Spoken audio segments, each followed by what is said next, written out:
आपका स्वागत है हमारे कैलाश पर्वत के रहस्य के तीसरे एपिसोड में। जैसे कि पिछली बार मैंने आपके दूसरे एपिसोड में आपको मैंने बताया कि कैलाश पर्वत का धार्मिक महत्व क्या है। इस एपिसोड में मैं आपको बताऊंगा कि कैलाश पर्वत के बहुत ही नजदीक दो अजीबोगरीब लेक्स हैं जिनका अपना खुद का बहुत बड़ी मान्यता है, और ये लेक जो है वो दुनिया के सबसे हाइट के लेक्स हैं। आइए मैं आपको बताता हूं, ये मानसरोवर लेक और राक्षस ताल। अभी इसमें क्या लिखा है मैं आपके सुविधा के लिए आपको मैं पढ़ के सुनाता हूं। इस महान पर्वत के आसपास 50 किलोमीटर के अर्धव्यास में ही 4 जीवनदायी नदियों का उद्गम स्थल है। 4, ये सभी चारों दिशाओं में जाती है, 4 डायरेक्शंस। पश्चिम की तरफ जो बहती है वो है सतलुज नदी, बहुत बार सुना होगा आपने उसका नाम, पंजाब से गुजरती है। पूर्व की तरफ बहती है ब्रह्मपुत्र नदी जो आसाम की तरफ जाती है, बहुत ही विशाल नदी। इसको तो नदी के बदले इसको नदा कहा जाता है, जिसे यहां यरियांग सांगपो के नाम से जाना जाता है। फिर एक और नदी निकलती है, वो कर्नाली नदी है जो महान गंगा नदी की सहायक नदी है। वो दक्षिण की तरफ बढ़ती है और उत्तर की तरफ इंडस नदी बहती है। इंडस आपने सुना होगा। ये सभी विशालकाय नदियां हैं, और इससे भी बड़ी बात यह है कि रहस्यमयी ढंग से कैलाश पर्वत के ठीक नीचे 2 असाधारण जलाशय मौजूद हैं। ये दो एक है जिनका बहुत ही आध्यात्मिक महत्व है दोनों का। एक जो है वो मीठे पानी की झील है, ये वाली, और दूसरी जो है वो खारे पानी की है, ये वाली। इससे आपको एक समझना चाहिए कि पूरी दुनिया की सबसे ऊंची जगह पर पाई जाने वाली अगर कोई झील है तो वो ये हमारी मानसरोवर झील है, और वो भी मीठे पानी की। पर आपको एक जो अचंभा करने वाली बात बताऊंगा आपको, इससे सटी हुई एक और लेक है जिसको हम कहते हैं राक्षस ताल। आपको मैं बता दूं इनमें क्या रहस्य है कि इसका संबंध जो है वो लंकाधीश रावण से जोड़ा जाता है। लंकाधीश रावण जी कहते हैं कि रावण ने यहां पर शिवजी की पूजा की थी, स्तुति की थी, और यहाँ झील बन गई थी उसकी। लोग तो कहते हैं कि उसके पसीने से निकलकर झील बनी थी। और ये यहाँ पर बहुत ही इंटरेस्टिंग पॉइंट है। मैं आपको एक कहानी सुनाना चाहूँगा जो हमारे रामायण में है। इस राक्षस ताल के बारे में एक कहानी है, मैं आपको सुनाना चाहता हूँ। देखिए, आपको पता है रावण बहुत बहुत बहुत ही शक्तिशाली राजा था, उसको अहंकार था।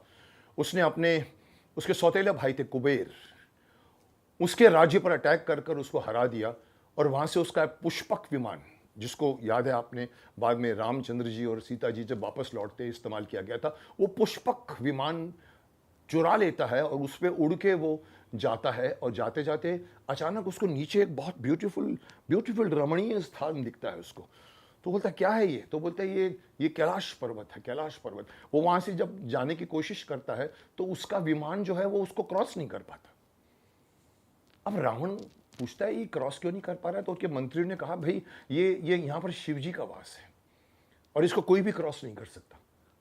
अब अहंकारी रावण कोई उसको कह दे कि आप नहीं कर सकते, तो बोला ऐसा कैसे हो सकता।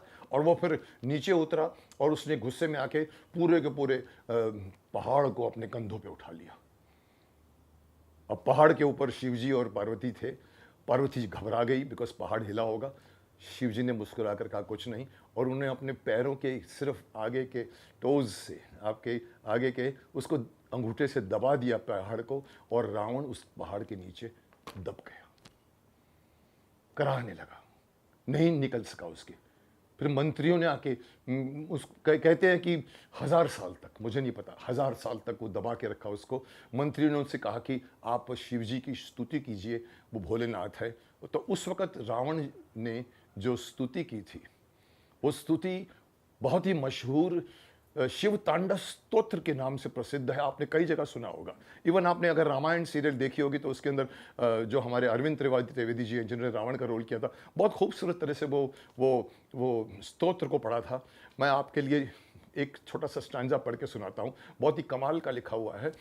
जटा कटा हसब भ्रमण भ्रमण लिंप निर्जरी विलोल बीच वल्लरी विराजमान मूर्धनी दगद दगद दगज्वल विराट पट्ट पाव के किशोर चंद्रशेखर है रतिह प्रतिक्षण है नमा। ये तो शुरुआत के बीच का अंतर है, इसकी बात बहुत बड़ी है। इस पर शिव जी ने खुश होकर रावण को माफ किया और रावण को उन्होंने खुश होकर एक मेरे ख्याल से तलवार दी, जिसको चंद्रहास कहते हैं शायद, और उसको लेकर रावण अपने लंका में आया था। तो ये है वो राक्षस ताल। कहते हैं कि इसके खारेपन का राज ये है कि उनके शरीर का पसीना बहकर इस पूरे राक्षस ताल बन गया था। और मैं आपको बता दूं इसके बारे में, यहाँ कोई पूजा करने या नहाने नहीं जाता राक्षस ताल में, परंतु पास ही मीठे पानी की झील मानसरोवर में सभी के लिए पूजनीय है।